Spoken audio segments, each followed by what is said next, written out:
pessoal, boa tarde, tudo bem? Dando continuidade aos nossos vídeos, estou aqui hoje para tirar algumas dúvidas do guia de estudos, dessa vez do guia de estudos de geometria. Eu peço por gentileza, pega o guia de estudos de geometria, tem alguns exercícios que alguns de vocês foram me pedindo ao longo da semana, fui respondendo alguns e-mails, mas agora eu queria dar uma olhada no exercício 7 do guia de estudos. Um exercício para comparar o 7 com o 8, que tem uma sutileza, uma diferença entre os dois. O exercício 7 começa falando: a aresta da base de um prisma triangular regular. Se o prisma é regular, significa que a base é um polígono regular. Significa que a base é um triângulo equilátero. E ele fala o seguinte, que a aresta dessa base mede 12 metros. A unidade está em metros. Essa medida é 12. E o cilindro circunscrito, o cilindro que está fora desse prisma, tem 240 pi metros quadrados. Metros quadrados é a unidade de área. Como ele não especifica se é a área da base, se é a área lateral, sempre vai ser a área total, é a área de tudo. Determine o volume desse prisma. Tá bom. Então, o que ele está pedindo é o volume de um prisma. O prisma de base triangular. Como que eu acho o volume do prisma? O volume do prisma é a área da base multiplicada pela altura. Como o prisma está dentro do cilindro, a altura do prisma vai ser igual à altura do cilindro.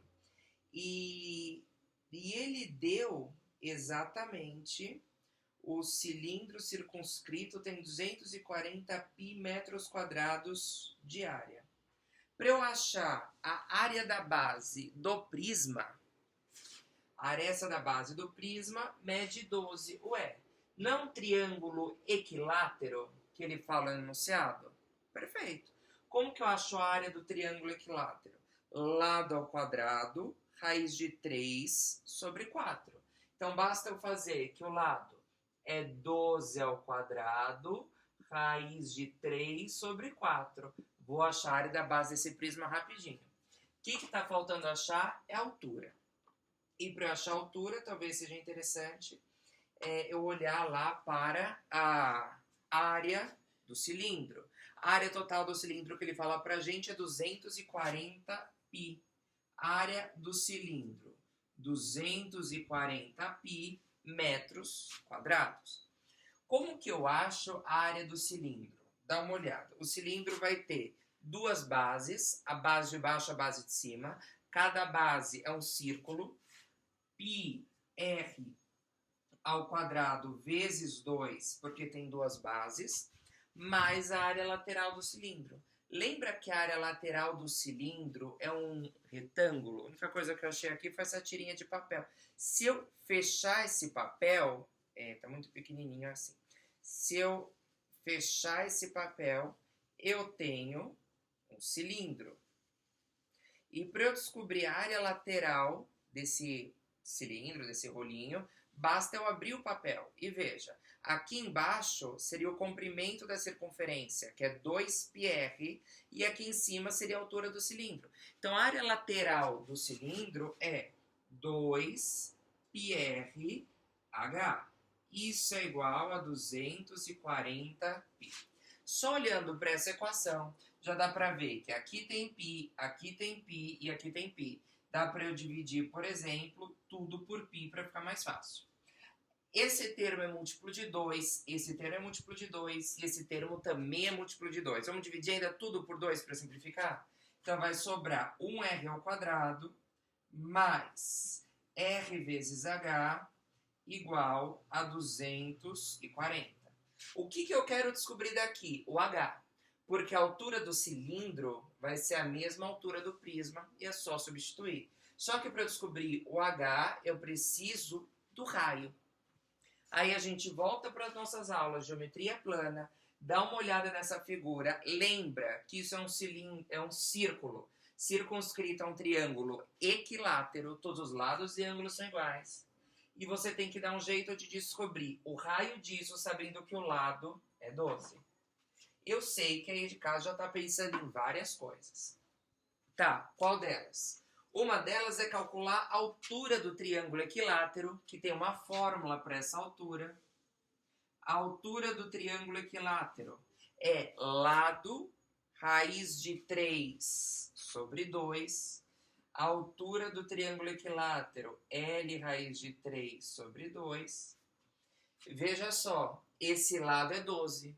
12 raiz de 3 dividido por 2 dá 6 raiz de 3.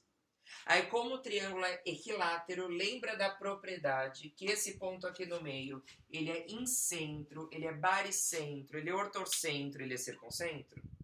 O baricentro que eu encontro das medianas, ele consegue dividir isso daqui na proporção de 1 para 2.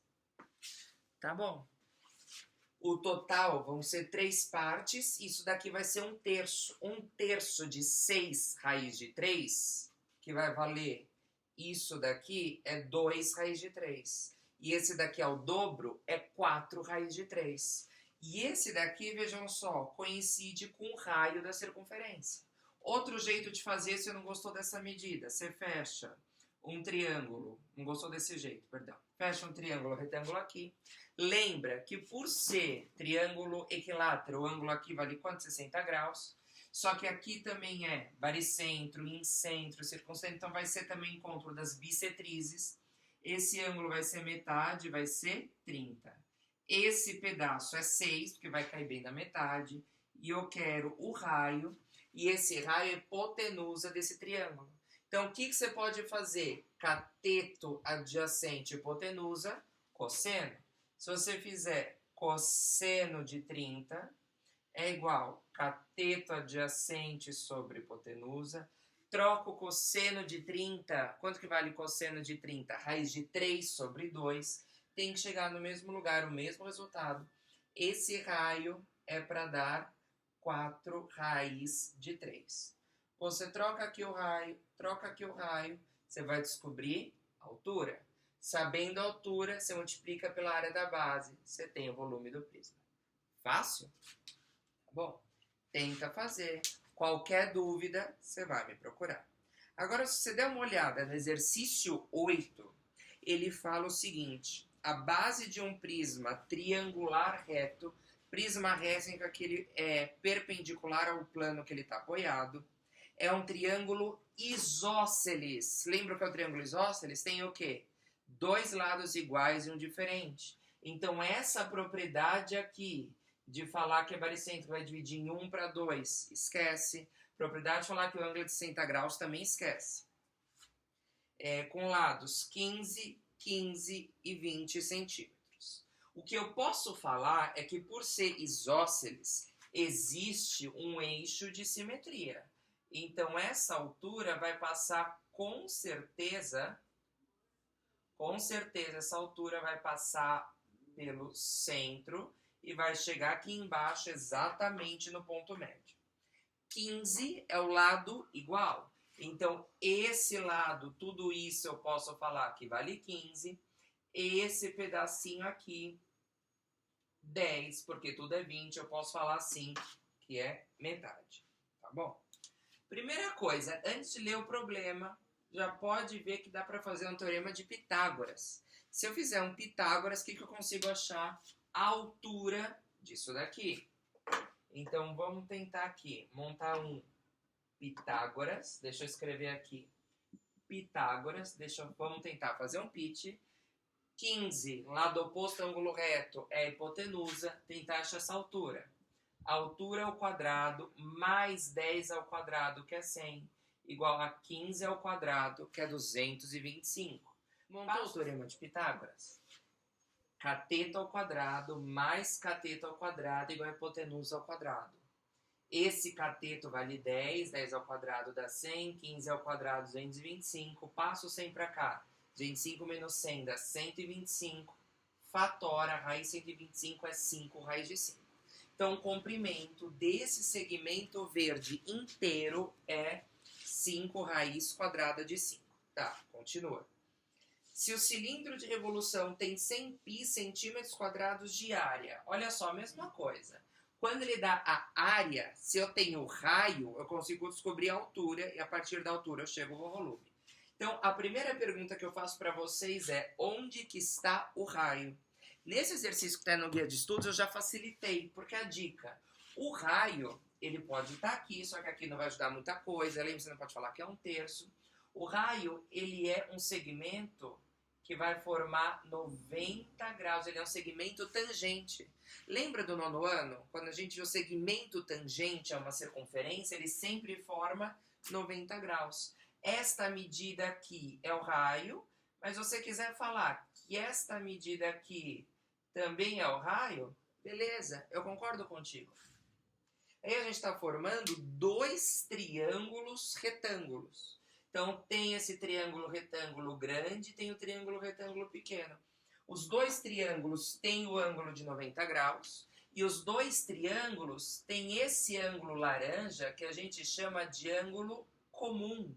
É um ângulo que está presente nos dois triângulos. Ué, se os dois triângulos têm dois pares de ângulos iguais, que é o 90 e o laranja, então os dois triângulos com certeza são o quê? Semelhantes. Você pode montar uma semelhança entre esses triângulos para achar o raio. Como é que dá para fazer isso? Deixa eu pensar com vocês. Ó, a hipotenusa do maior é 15. Eu tenho a hipotenusa do menor, é esse pedaço aqui. Quanto que vale isso? Tudo isso não é 5 raiz de 5? Então, essa hipotenusa vai ser 5 raiz de 5 menos R. Então, deixa eu fazer essa relação. A hipotenusa do menor, que é 5 raiz de 5 menos R, sobre a hipotenusa do maior, que é 15, é igual. Agora, veja só que eu tenho a medida. O lado oposto ao ângulo laranja. Qual que é o lado oposto ao ângulo laranja do triângulo menor? É o R. E qual que é o lado oposto do ângulo laranja no triângulo maior? É o 10. Pronto. Com isso, com essa semelhança de triângulos, que a gente consegue achar o R. Você pode simplificar o 10 com 15, fica 2 e 3, né? Multiplica em cruz 3 vezes R, igual 2 vezes 5 raiz de 5 menos R, 2 vezes 5 raiz de 5. 10 raiz de 5 menos 2R. Passo 2R para cá, 5 raiz de 5 igual a 5R, perdão. 5R igual a 10 raiz de 5. 5 está multiplicando, a operação que vai desfazer a multiplicação é a divisão. Então, esse raio menor são 2 raízes quadradas de 5 centímetros. Aí você vai cair no mesmo problema do exercício 7. Ele forneceu a área. E ele forneceu a área do que nesse caso? Ele forneceu a área do cilindro. É a mesma coisa. Monta a área do cilindro, que nesse caso vai ser 100π. Você tem o R e a partir do R você descobre o quê? A altura. Qual que é o volume desse prisma? A área da base, eu não posso fazer L ao quadrado raiz de 3 sobre 4, porque não é um triângulo equilátero, é só fazer base altura dividido por 2. Qual que é a base? 20. A altura da base é 5 raiz de 5. E agora, quando você fizer esse raciocínio, você vai achar a altura do prisma para terminar o exercício. Tenta terminar, sei que você consegue. Qualquer coisa você vai me procurar. Fez o exercício 8, consegue fazer plenamente o exercício 9. O exercício 9 eu pus na PM2 do ano retrasado e ele também é um exercício da FUVEST. Você vai ver, fazendo isso é muita tranquilidade para você terminar. Ok?